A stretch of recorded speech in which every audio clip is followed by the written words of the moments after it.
Hello everyone, today we'll talk about how to fix or how to solve the problem of data on the application of X Twitter. You will go to settings. In this page you will go to apps, default apps, app settings. In this page you will go down until you find this window of X Twitter and you will click here. Then in this page of app info you will click on first stop and you will click OK. Here you will enter to the window of storage.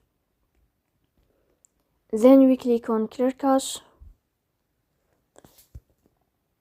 In the end you can turn off your phone and you can wait a moment to restart your phone again to fix that problem. So please don't forget to support us by like and subscribe.